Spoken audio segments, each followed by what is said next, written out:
Well, you got to be excited because this book is so good. And I love that you can just kind of open it from anywhere and go to where it speaks to you. And I know kids love that. So it's gonna be so cool to connect with the kids because they could use something like this right about now, don't you think? Yeah, so the book is written in verse and in poetry.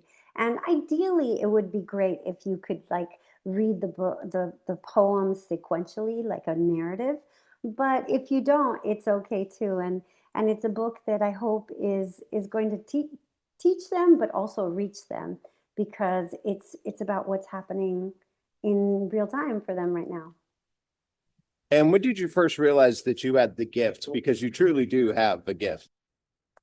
Wow, that's a very kind thing to say. Well, I realized that I was a writer very early on. My fifth grade teacher gave me a pen and a book of poems by Shel Silverstein called Where the Sidewalk Ends. And that book just totally changed my life. And though I don't remember exactly what Mr. Clark was trying to tell me by giving me a pen and a book, I just assume that he was telling me to write. So I've been writing ever since.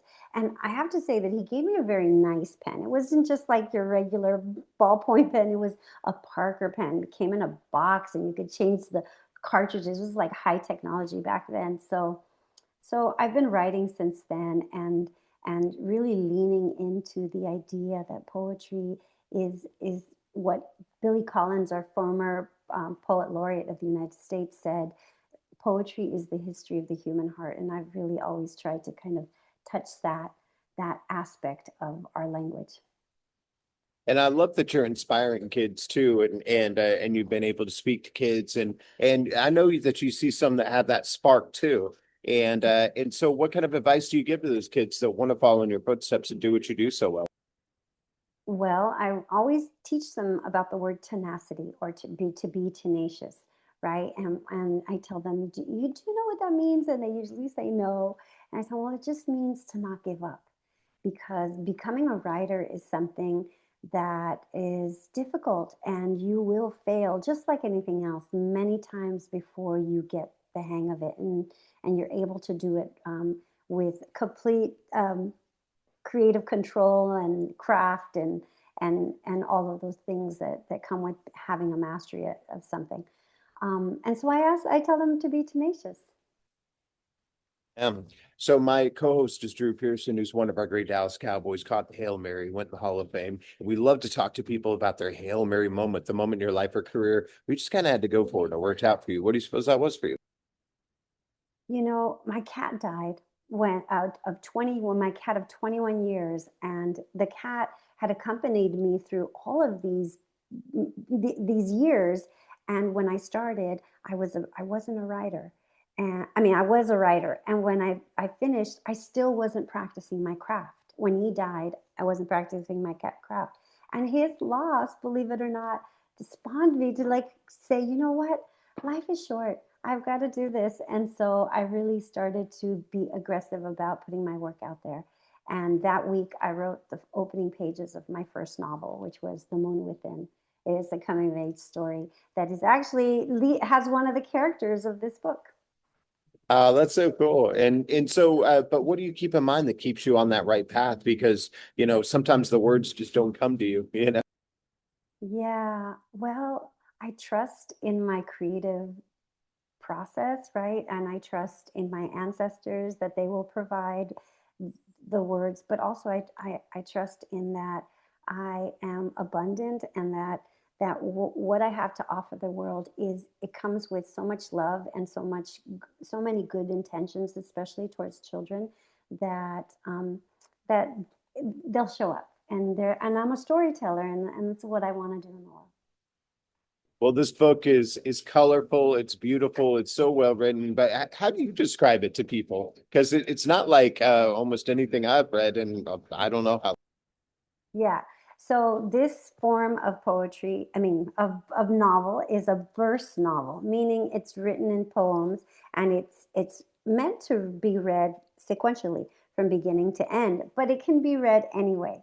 And so this book is a story about two young people who are who've gotten in trouble with their screens, and their parents, both of them, kind of freak out because there's a kid in their community who's gotten catfished, and they, I'm sorry, and they send them to Mexico, to an off the grid uh, rancho. It's like a place where there's like, it's a ranch basically, with no running water, no electricity, and no internet. And so they, for the first time, of course, are suffering without their screens, but they're also having to reconnect to land, to their culture, to the people around them, and then maybe a little bit of love in between as well. It's so great. Where did the idea come to you? Do you remember the moment where when you were just like, ah, there it is? That's Yeah, so these, both of these characters are the leads in two of my past books. The Moon Within, you could probably see them back there. The Moon Within and Ultraviolet, and um, and at the time when I finished Ultraviolet, my editor Tracy Mack asked me, why don't you spend some more time with Elio? He's such a fun character. He's witty. He's like honest and just like this big heart. And at the time, my own kids were actually dealing with screens in difficult ways, and their friends, and we were watching how kids are being harmed with screens. And so it was because of those struggles that I decided to really kind of delve into this idea of being screenless and what would happen, and how to kind of taper um, our overuse in a way that's natural and fun. And so I thought, well, since Elio is about puberty and coming of age, and Sally's book was also about puberty and coming of age, you know, why don't we bring them together? And as a writer, I wanted to be challenged to write two voices in one story, and so that's how they came together. so cool. And I think the kids will get something different out of it, depending on what they've been through, who they know, and all that. What are you hoping that people will think about or take away? Because I think it's almost impossible for kids not to talk about this. Right? Yeah, it's their real life right now, and even things are changing even faster because of AI. But I want them to find in themselves their true essence, who they are authentically. Because online we're so curated, or so distracted, or so lost in consuming, that we forget to create, and that we are creative beings in the end, right? We're here to create life, to create beauty, to create peace and love. Um, and we forget that when when our brain, literally our brain, is just consumed with like the stream.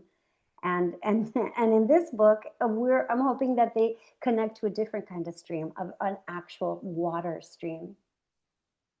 I love that. Well, after this, I can't wait to see what you do next. What do you have coming up next for us? I'm sure you're already thinking about the next book, right? Yeah, yeah. I'm hoping to stay in this, what my kid calls the multiverse of these characters.